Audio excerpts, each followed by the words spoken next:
Hi everybody, it's Kathy from Huckleberry Herbs and Art, and today I'm going to show you how to make Cascading Fuchsia by using dyes that you might already have. I'd like to show you how you can still use the beautiful Cascading Fuchsia papers and some of your other dyes, maybe from Heartfelt Creations or another company. And today I'm using the Ariana Blooms stamp and the Ariana Blooms die cut and the Heartfelt Creations decorative oval. And you can use any die cut that makes leaves, because I'm using this Susan's Garden Sizzix die cut to get leaves, but there's Heartfelt Creations ones as well. And what I want to show you how to do, because I did these flowers with the Ariana Blooms, and I used the Ariana Blooms stamp first and then die cut, and this flower was made from the same die cut, as well as these Cascading Fuchsia. Now Heartfelt Creations has Cascading Fuchsia dies and stamps, but I couldn't afford to have all of them, and at some point I may go back and get them. But I wanted to be able to have the papers and make these little fuchsias, and I didn't have the stamps and die cut, so I thought I'd share how I made all of these different kinds of flowers using just the Ariana Blooms. So this little card is going out to my niece, and I hope she's going to love it. But in the meantime, I'm going to make a different card with you and use that lovely lacy looking die cut, the decorative oval. So the first thing that I like to take care of is the stamen, so that they can be all set and dried while I'm working on other things. And threes, but they only come in these single strings of one on each end. So I want stamens of 3, and I'm just going to snip one of these guys in half, and then I'm going to lie the strings near each other. Going to come back in with what is my favorite glue. So all I'm doing is putting a nice dab of glue, and I'm going to make sure that it really soaks in to the threads so that they'll stay together. Not easy to do, but this is one of the reasons why I want to do this ahead. As a matter of fact, you can even pick it up and really rub it in there and make sure that they're saturated together and they're getting sticky together, and then just put them to the side. So again, I'm just going to snip one of them and put them together where I think they might look nicely to fall together. Put my glue right there so that it's on both of them, and really kind of, don't overly, but saturate it so that they actually are sticking together with the glue. And once you get them so that they are friends, and you can even rub it in a little, put it to the side, just let it dry. Next, I've taken my Ariana Blooms die cut, and I've cut out these flowers. It's a 6-petal flower, and there are tons of different dies that have 6-petal flowers. I think the key is that this nice little ruffled edge is helpful to make it look a little more realistic, so rather than a smooth edge. But you could even cut these out yourself. It's just a simple 6-petal flower. And now I have placed them with the colors that I'm going to put together to make the Cascading Fuchsia. The key to this is to remember that the small guy is going to be your topper, and the large guy is going to be the one that actually has the stamen in the center. Okay? So you need to have something to form your flowers. I have this piece of foam. I've been thinking about ordering. Heartfelt Creations has a lovely flower making kit, and I've been considering putting that up in my shop for people who do not have one of them themselves, because they really are great. You couldn't do this on a flat surface. You really do need, but if all else fails, I'm thinking either one piece of foam from Michael's or AC Moore or your local craft store, and maybe even if it's not enough, glue two of them together, and just make sure you have a really squishy foam. And then these tools are helpful. So these help you to form your flower. And again, the kit from Heartfelt Creations actually comes with a lovely set of all different sized tips for creating your flowers. But you know what? If you're really desperate, how about the top of a ballpoint pen? You know where the button is? Just something that's got a bit of smooth curvature to it so that you can do what I'm about to do. And that's form the flowers. Alright. So I'm going to take the smaller of the two tips. And you can wet this with a little spritz of water. I find that it's not necessary, but I do like to break up the fibers of the paper. You know how paper is. It's really the thinnest of all wood. It's from a tree or some natural substance. And so if you can just manipulate the fibers a little bit and soften them up from their hard, stiff surface from the factory, or if you make handmade paper, that's beautiful, then you can manipulate them a little easier into a more natural shape again, like they once were. So I'm actually just breaking up the fibers, and I go around the edges, and I swirl around the center, and I come close to the middle. I'm just trying to make sure that it's not like a folded crease on the edge, so it looks a little bit more natural. And then I just pull inward, and you can see that it starts to form a cup, which is really all you need. And the paper just naturally does this on its own. It's not difficult. You don't have to be an incredible paper artist to be able to do this. And then you can spend some time deciding whether you want the leaves folded with this guy out on both of them, whether or not this guy needs to be a little more curved and form your sides so that they look a little bit more like a petal. But before I go any further, the bigger one is the one that's going to get the stamen. And the stamen placement is probably the most difficult part.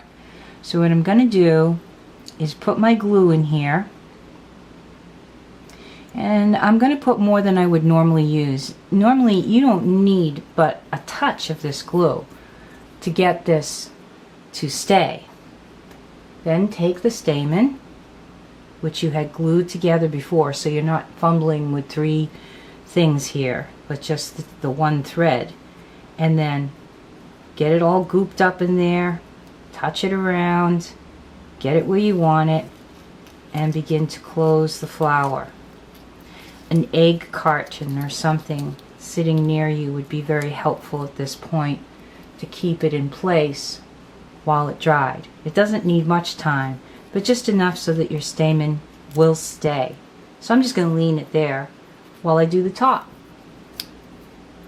Once again, even easier on the little ones, go around the edges, loosen up the fibers, get it to start to form a more natural curve that a flower petal might have.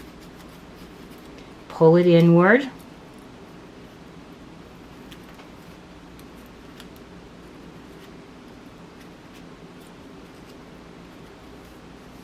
And then form it a little bit more into the cup that you want. And now normally I would do a few of these and let that stamen dry a little bit longer, but let's keep our fingers crossed, because for the purposes of keeping the video nice and short, I'm going to do immediately some gluing on the inside. Remember, the smaller one is going to be your top, because those Cascading Fuchsia, they have those lovely colored petals on the outside, and the bloom seems to pop from inside. So I'm going to take my larger one and place it in the smaller one and try to manipulate it into position that I think would look like a fuchsia. And then just hold it on there for a moment and let it dry. When I let loose of it, there you go. It has better sides than others. When you place them on your card or in your art, you can figure out exactly which side is the better side and which one you like the most, and you can make them in different sizes and have them cascading using the different color of violets and purples, but easy to make with a pretty simple, easy to find die. Or even just cut yourself a couple of 6-petal flowers, one a little bit smaller than the other, and make yourself some stamen. You don't always have to spend a lot of money. The only thing left to do to the flowers is to add the little green tops. So they have little green curled up leaves where the blossom popped open, and as I said before, I have the Susan's Garden flower, but really it does not matter. I mean, you could cut these leaves out yourself, and all I've done, because the die cut them in this shape, was to trim them down to more of a size that fit the flower. And that only took a few seconds. Just cut one side and get it where you want it. And then I came back and snipped off a spare leaf so that I would end up with 4, which is what I need for the cascading fuchsia. And then you do want to curl and work the fibers a little bit. And you can always go back with your other tools that leave those lovely lines in the leaves.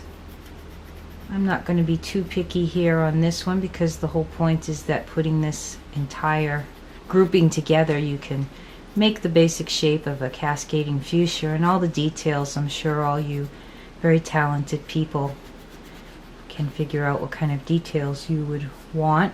So I've just gotten a little bit of a curl. They pop open and the leaves start to curl at the tips, and you can use tools again. They have tools that wrap around, or a small paintbrush or something, just to cause a bit of a curl as if they are receding, which is what they do once the bloom comes out. And once you get those tips on and you're pretty much sure that that's the shape that you want, you can take your flower, and I'll just take one of the ones I have already here and put some more glue right on the top. Don't even need that much. Place your green leaves here, and it might be good after you've gotten the basic shape and it's holding on a little bit to go back and put a bit of glue under any of the leaves that need to stay down a bit more, and come back again once it's dry and just touch up the shape, curl a few more of those edges the way that you would like them to be curled.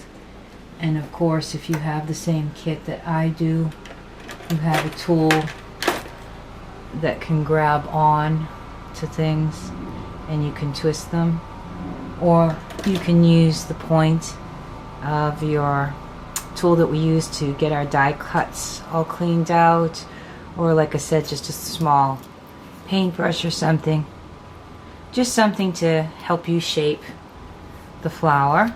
And again, when you go to put your flowers on, you're going to pick the best angle when all is said and done for how you want to place it on the card, the direction that looks to you the most real and the prettiest. And we've got those lovely dangles coming down here.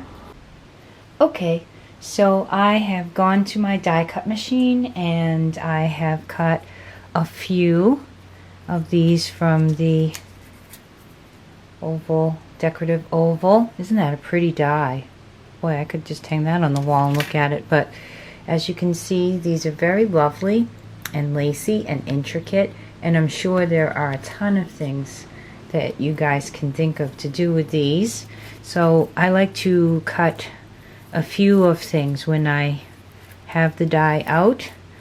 I put a bunch of them together for myself and put them in an envelope or a file of some sort so that I'll have those for later. I even cut myself a blue one to go into my journal, because as I've showed you before, which you can see in previous videos, I keep a journal of all of my new die cuts and stamps, so that when I am trying to think of something to do, I can just sit with my journal and thumb through and have ideas. And the die cuts have left me with these beautiful frames. So all good, no waste, and they came out pretty easily, I would say. They popped right out of the die. A little bit of fussiness when it comes to getting all the little pieces out of the center of the dies, and I have now just taken some 5x7 cardstock and the 5x7 empty frames that come with the Cascading Fuchsia, one on the inside, so I can come back and put my little message here. And I have traced with a pencil on the inside of a piece of the Cascading Fuchsia paper where the fuchsias are popping through, and just glued that oval onto that. And all I'm going to do is place that there and then come back and place my fuchsias and do a little bit of decorating. So I'll do that and come back and show you what I've come up with. Okay, so here is my finished card, and it's not actually complete because I'll leave this just as it is and add maybe one of their tags or something simple with the sentiment. What I have chosen to do for now is put some bling inside, the little stars in the lovely laced lattice. I may come back and put some glitter onto the Cascading Fuchsias, maybe a bow. In the meantime, this card is finished until it's needed. And I hope you enjoyed watching the tutorial. I'm thinking that whether you want to make a shape like this flower, or you want to make some Cascading Fuchsias, or you want to stay with the traditional Ariana die and stamp flowers, that when you buy these dies, and they cost a good penny, you have a lot of options. If you just think out of the box a little, you can make them work for you. I hope you think that these look like fuchsias. I would like to get the fuchsia die, but in the meantime, I got the papers and chose to put my money into this beautiful decorative die that I thought would do great things. It's very optional. I can see this lattice on a beautiful wedding card. I can see it with all of my wonderful Heartfelt Creations butterflies all glittered up, maybe a whole white card with all white. I can see, instead of cutting the piece of paper and putting it behind, cutting a hole in the card itself so that you get a peek inside through the lattice. And boxes, this would make a great front to a box, and then put your acetate behind it. I'm also thinking I might even get some fuchsia plants and press them, because wouldn't it be a treat to open this card up and find maybe right here on the other side a little actual pressed fuchsia. So many options. Right now I do have the dies in my Zibbet store for the decorative oval. And by the way, if you're wondering what these are, the Ariana dies also makes these, which you can do a lot of things with, whether they're snowflakes or stamen or really spiky looking flowers. You could have made your stamen with these if you wanted to, and maybe even, another treat on the corner of your cards. And this is the shape of the Ariana dies. pretty well-known die. And like I said, maybe just cut a 6-petal flower yourself and see if you can get them shaped up. We don't have to have everything in our arsenal. If you are a bit inventive, you can take something that you already have and make it work. I really wanted to be a part of the fuchsia that was going on, so I got the papers and I got the dye, and I figured out a way to have the fuchsias too.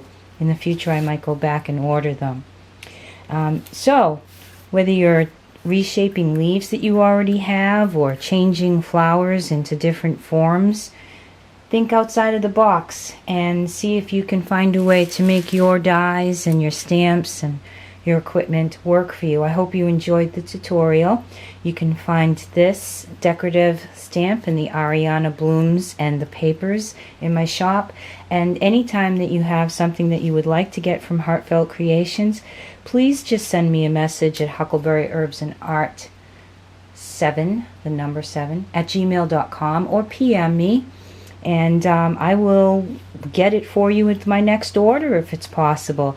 They're coming out with poppies in just a few days, so if you like really vivid colors, you should check in for my close-up. And don't forget, there is a close-up on this paper pad, so if you want to see all the different things that you could do with it and get ideas, go back and watch that video. Thanks a lot for being a subscriber. I appreciate it, and all the comments and time that you take watching. I hope you enjoyed this and have lots of ideas of things you can do with some of the things you already have.